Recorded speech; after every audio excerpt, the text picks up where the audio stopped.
기능사에 도전하시는 수험생 여러분 안녕하십니까? 도전하시는 모든 분들이 합격의 영광이 같이하기를 기대를 하면서 우리가 이론적으로 아무리 많은 공부를 했더라도 또 체계적으로 문제를 풀 수 있는 기술이 부족하게 되면 실패할 수가 있기 때문에 문제를 많이 풀어보시는 것, 이런 공부와 곁들여서 연결시키는 방법이 중요합니다. 따라서 유기농업 기능사 부분은 과년도 옛날에 기희 출제됐던 기출문제를 풀어보는 것은 대단히 중요한 과정 중에 하나입니다. 앞으로 문제 위주로 해서 말씀을 드릴까 합니다.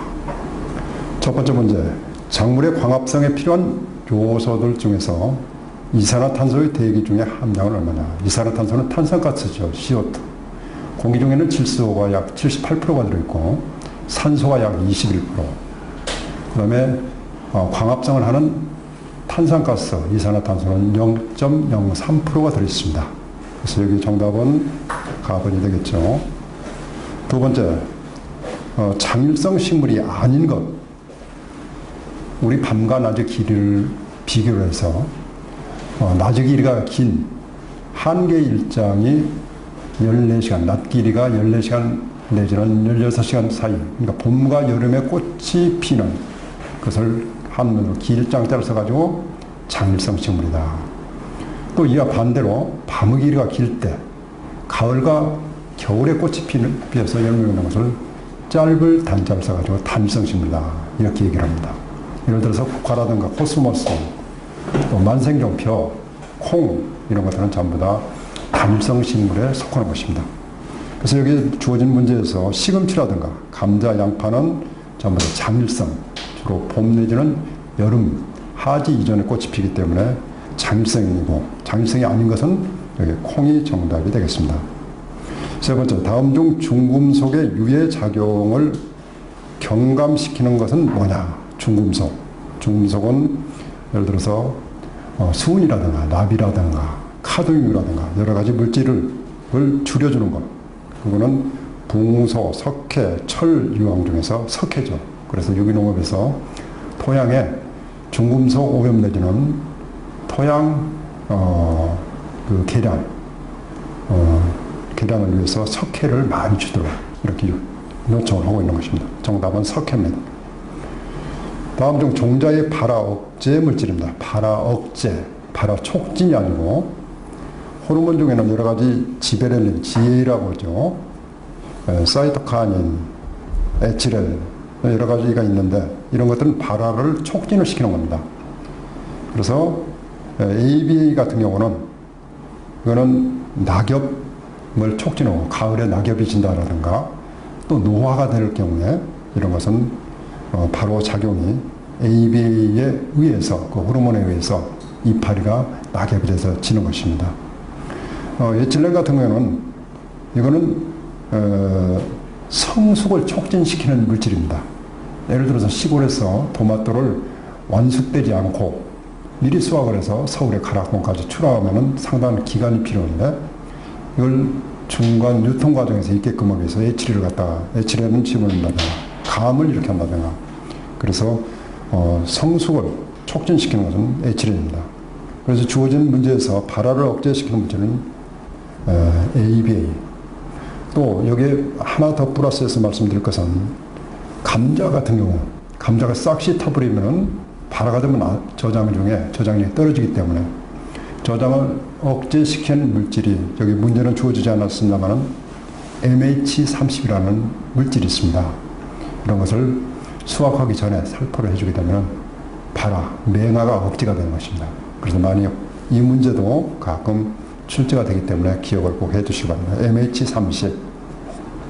수해, 비가 많이 와가지고 피해를 보는 것을 수해라고 그러죠. 수해의 사전 대책으로 옳지 않은 것. 예를 들어서 경사지라든가 경작지 토양을 보호하는 것도 수해하면 침식이 되기 때문에 이것도 보호하는 것으로 사전 대책으로 올바른 것이죠. 질소 과용을 피한다. 당연하죠. 질소를 많이 비료를 주게 되면은 도복이라든가 수해 피해를 많이 받게 됩니다. 작물의 종류와 품종에 따라서 선택에 유의를 해야 된다. 전부 다 맞는 얘기지만 경지정리를 가급 피한다. 경지정리를 하면은 침체되었던 물이 그만큼 빠른 속도로 빠져나가기 때문에 수에 의해 경지정리는 하면은 그만큼 도움이 되는데 주어진 문제에서는 경지정리를 피한다. 이거는 정답이 옳지 않는 것이죠.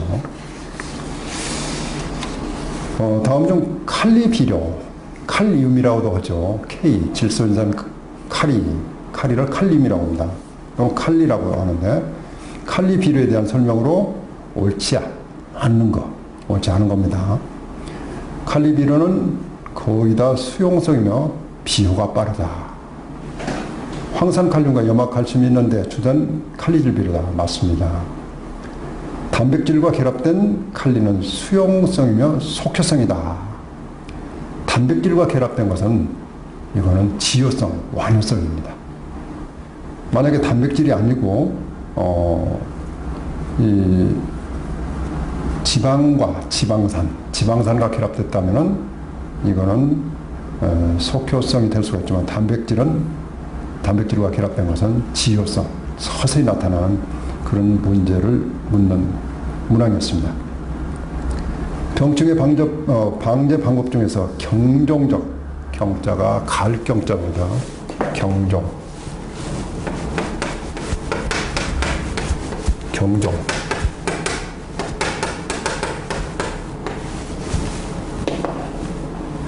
그러니까 논밭을 갖다가 토양을 관리하는데 토양을 간다든가 경정적인 방법으로 옳은 것은 어떤 거냐.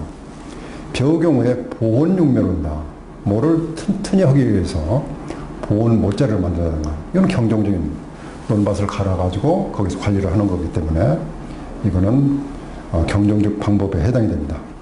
풀잠자리를 사용해서 진딧물을 방진다. 이건 생물적인 방제죠. 천적에 해당되는 것이 풀잠자리입니다. 이병된 개체를 병에 걸린 이런 물질을 갖다가 불러 태운다. 이건 기계적인 방법이 되겠고, 깐부기 방제를 해서 냉수온 땅 지법을 쓴다. 이런 것도 또 경정적인 방법이라고 볼 수가 없습니다. 정답은 보온용미론다. 기지현상의 원인이라고 볼 수 없는 것은 뭐냐. 기지, 연작, 계속해서 작년에 재배됐던 똑같은 토양에다가 금년에도 동일작목을 재배하는 것이 연작인데, 연작을 계속 보면은 거기서 여러 가지 토양 병해성 병이 나온다든가 해충이 나온다든가 이와 같은 것을 기지현상이라고 합니다. 기지현상. 그래서 기지현상이 나타나기 때문에 토양은 연작을 하면 안 되겠죠. 그래서 기지현상의 원인이라고 볼 수 없는 것은 뭐냐? CEC의 증대. CEC는 거름기 간증 능력입니다. 토양에다 비료를 주면은 그릇이 커야 양이온 치안 용량이라고 그러는데 그릇이 커야 그 능력이 커지는 것입니다.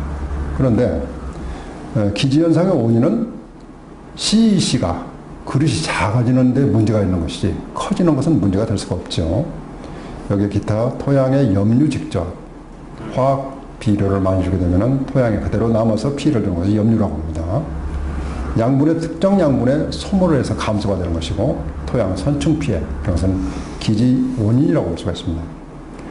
다음은 식물의 미소식물군에서 독립영양생물에 속하는 것은 독립적으로, 독자적으로 외부에서 비료를 하든가 영양을 공급하지 않더라도 자체적으로 영양분을 만드는 것을 독립영양체라고 합니다. 녹조류, 조류. 우리가 논밭에서 보면 파랗게 녹조류가 발생되는 경우가 있습니다. 이것은 녹조류 자체에 공중에 있는 질소를 고정을 해서 질소를 만들어냅니다. 콩과 식물 뿌력 박테리아에서 만드는 것만이 아니고 녹조 식물에도 광합성을 해서 만들어냅니다. 그래서 이와 같은 것은 외부에서 비료를 공급하지 않더라도 자체적으로 독립영양 생물에 속하기 때문에 정답은 녹조류가 해당이 됩니다. 논밭의 토충 분화와 탈질 현상에 대해서 옳지 않는 것. 토충 분화. 밭 토양의 경우는 토충 분화가 일어나지 않습니다. 논토양에 물을 갖다가 논토양이 이렇게 있는데 여기에 물을 대주게 되면 물에 의해서 수직으로 배수가 되는 겁니다. 그래서 겉에는 A층, 용탈층이라고 해요. 용탈층.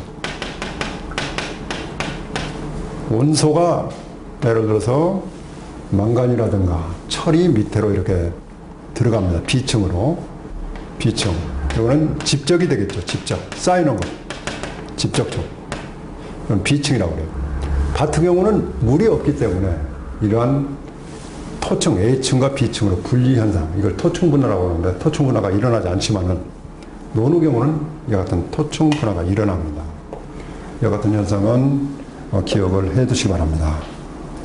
그래서 토층분화와 탈질현상, 질소를 잃어버리는 것을 탈질현상이라고 합니다. 옳지 않는 것은 질산태 질소는 논해주면은 암모니아태 질소보다도 비효가 높다. 이것은 반대입니다. 질산태 질소는 밭에 산화층에 주어야 밭은 산화층이고 밭은 산화층. 논밭 토층분화가 일어나지 않았기 때문에 NO3라는 이 질산태 질소. 질산태 질소. 노노 경우는 반대입니다. 질산태 질소라면은 질산균의 작용에 의해서 질소 성분을 잃어버립니다. 이게 논에다 주게 되면은 탈질현상, 공기중으로 날아가 버려요. 표층이 시비를 하게 되면. 그래서 질산태 질소는 밭에다 주지만은 논에는 암모니아태, NH4가 암모니아태예요. 암모니아태 질소를 주는 것이 정상입니다. 암모니아태 질소. 그래서 이 사항도 꼭 기억을 해 두시기 바랍니다.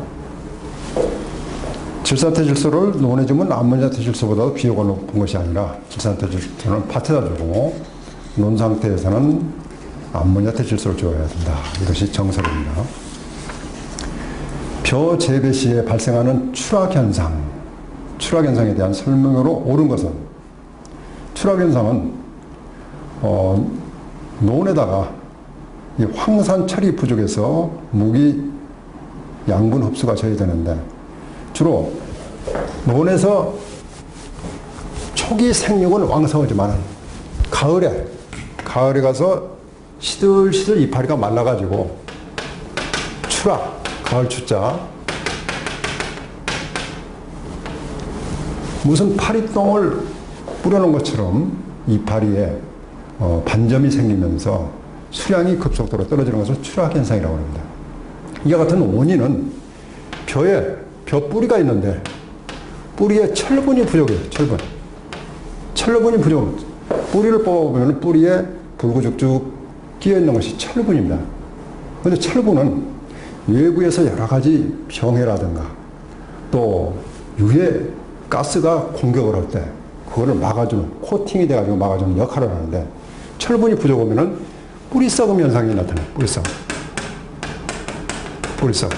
그래서 추락 현상이 이와 같이 일어나는데 추락 현상에 대한 설명으로 옳은 것은 황화철이 부족해서 철이 없기 때문에 뿌리가 아주 새카맣게 이렇게 썩어가는 거예요.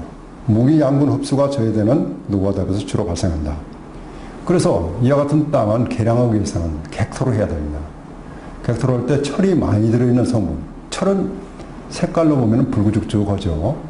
그래서 붉은 산적토를 점토 한 명이 25% 이상 들어있는 이런 붉은 흙을 객토하는 것이 좋습니다. 추락답에서 사만시대에 재배된 오곡에 포함되지 않는 작물은 사만시대, 아주 옛날에는 밭의 경우는 보리와 콩, 참깨 이 세 가지 작물, 또 기장과 피 이 다섯 가지를 합해서 사만시대는 오곡이라고 불렀습니다. 사만시대는 벼가 나타나지 않았죠. 그래서 보리, 콩, 참깨, 기장과 피 이 다섯 가지가 오곡에 해당이 됩니다.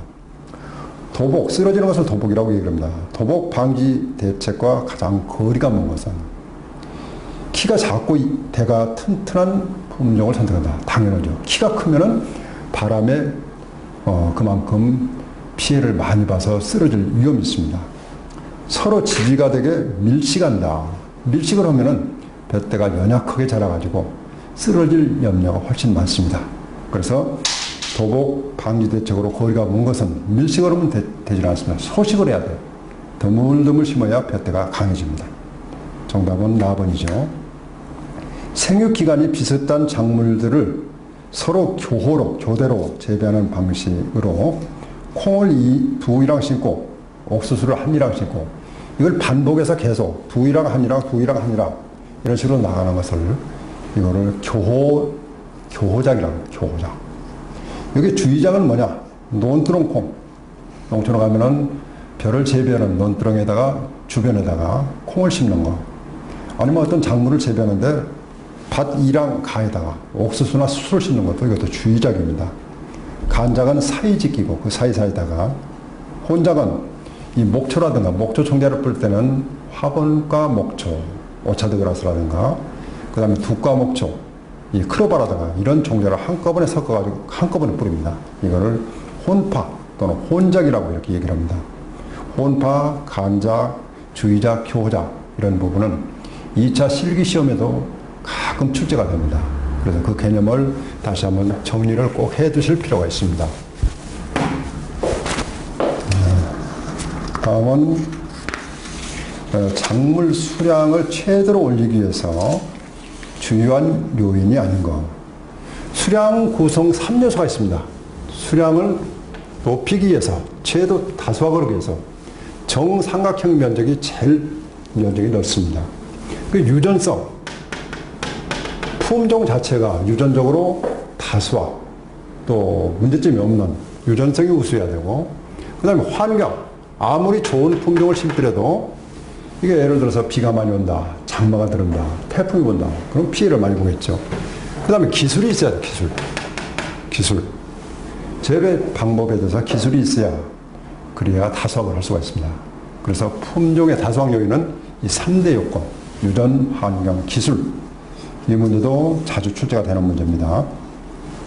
작물의 광합성과 수분 상실의 제어 역할을 하고 부족하면 결핍 때문에 생장점이 말라 죽는다. 그래서 조기 낙엽 현상을 일으키는 필수 원소는 뭐냐? 그거는 칼륨, K, 칼입니다. 단백질 구성이라든가 호흡 역할을 하는 것은 인산, P가 되고, 그 다음에 질소는 생장이라든가 생육을 촉진시키는 것이 질소질입니다. 그래서 조기 낙엽, 생장점이 말라 죽는 것, 가상사례가 이거는 주로 K, 칼륨이 해당이 됩니다. 재배 환경 중에서 온도에 대한 설명이 맞는 것은 온도에 대한 설명. 작물 생육이 가능한 범위의 온도를 유효온도로 한다. 유효온도는 최저온도, 그 다음에 최고온도의 그 사이 폭, 그 중간에 최적온도가 있겠죠. 이 세 가지를 합해서 유효온도, 작물이 자랄 수 있는 가능한 온도다. 토양의 양이온 치환 용량 또 나왔습니다. CEC라고 말씀드렸죠. Cation Exchange Capacity. 그래서 양이온 치환 용량이 크다는 것은 뭐냐? 비료 성분을 간직하는 그릇이 크다. 비료를 주면은 그대로 유실이 되면 안 되겠죠. 이걸 간직해서 꼭 움켜쥐는 이것을 CEC라고 합니다. 그래서 정답은 라번입니다. 작물의 재배적 특징으로 옳지 않는 것은 토지 이용함에 있어서 수학 체감의 법칙이 작용한다. 비료를 주는데 일정 범위까지는 계속 수확량이 비료량을 늘려감에 따라서 높아지지만은 어느 한계점이 지나면은 오히려 수확량이 줄어드는 것은 체감의 법칙이라고 해요. 그건 맞는 거죠. 그 다음에 소비 면에서 농산물은 공산품에 비해서 수요 탄력성과 공급 탄력성이 크다. 이거는 경영에 대한 문제인데, 공산품의 소비는 필요하면 구입하고, 냉장고가 필요하면 구입하고, 필요 없으면 구입을 안 씁니다. 근데 우리 공산품은 쌀이 만약에 필요하다. 필요 없다고 해서 구입을 안 할 수가 없잖아요. 점심도 먹고, 저녁도 먹고, 아침도 먹어야 되기 때문에. 이거는 비탄력성, 수축의 폭이 적습니다. 항시 필요로 하는 필수품이 되기 때문에. 근데 이거는 문항에서 보면 수요 탄력성과 공급 탄력성이 크다. 탄력성이 적은 것이 맞습니다. 다른 것은 답안입니다. 어떤 종자 표면의 발화 싹이 트는 율이 80%이고 100개를 뿌리면 80개가 싹이 트고 순도가 90%일 경우에 종자의 진가, 용가는 어떻게 되냐. 그럼 80%니까 0.8 곱하기 순도 0.9 그러면 8, 9, 72 72%가 정답이죠. 다음 중 토양 산성화 원인으로서 작용하지 않는 것. 산성 토양에서는 인산이 불용화가 됩니다. 그런데 여기서는 산성 토양에서 인산이 불용화가 되는데 논토양보다도 산성 토양, 산성으로서 밭토양은 불용화가 심하기 때문에 논토양보다도 비료를 많이 줘야 됩니다. 그렇지만은 산성 토양의 원인하고 인산하고는 관계가 없습니다. 유기물의 형기성 분해 산물, 유기물, 퇴비라든가 유기물을 많이 주게 되면 이게 분해 과정에서 산성이 나오는 경우가 있습니다. 그래서 너무 유기물을 많이 주더라도 토양의 약산성 상태가 됩니다.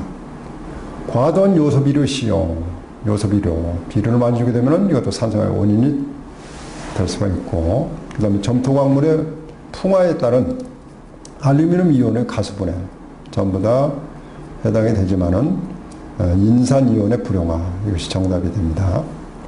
토양 내의 미생물의 바이오매스는 1헥타당 생체량, 미생물이 1헥타에 얼마나 많이 들어있느냐. 가장 큰 것은 사상균입니다. 사상균은 예를 들어서 곰팡이라든가 버섯, 잔황균, 효모 이런 것들이 전부 다 해당이 되기 때문에 일정 면적당 사상균이 가장 많이 들어있습니다. 바이오매스는 당이라든가 섬유 조직, 리그닌 등을 분해할 수 있는 물질로서 바로 사상균에 해당이 됩니다. 토양 침식에 미치는 영향과 가장 거리가 먼 것은 침식, 토양에 비가 와서 씻겨 내려가는 것, 거리가 먼 것, 기상 조건, 비가 많이 온다. 당연히 이건 영향이 되겠죠. 식물 생육, 어떤 나무를 심느냐에 따라서, 어떤 식물을 재배했느냐에 따라서 침식 적극적으로 일어난다. 지형이 어떻게 되느냐, 땅이 계곡이냐 아니면 평야지냐, 여기서 침식의 영향을 받습니다.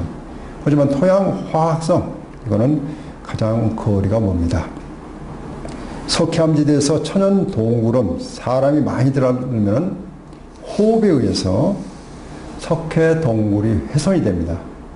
이와 같은 현상은 관계가 가장 깊은 풍화작용은 뭐냐. 우리가 동굴에 들어가면 숨을 쉬기 때문에 호흡에 의해서 탄산가스, CO2가 여기서 발생이 됩니다. CO2의 탄산화 작용에 의해서 동굴이 훼손이 됩니다. 정답은 탄산화 작용이 맞습니다. 우리나라 밭토양의 일반적인 특성이 아닌 것, 밭토양. 곡간지, 산록지와 같은 경사지의 분포가 많이 되어 있고, 세립질 토양이 조립질 토양보다도 많습니다. 조위 생산지 토양이 많지만은 밭토양은 환원 상태이므로 유기물의 분해가 논토양보다 빠르다. 이거는 반대 개념입니다. 논토양은 환원이지만 물에 의해서 토충 분화가 일어나가지고 환원, 산화가 환원, 산소가 있는 것이 산화 상태고 산소가 없는 것이 환원 상태입니다. 그래서 물에 잠겨 있는 논토양은 환원 상태죠.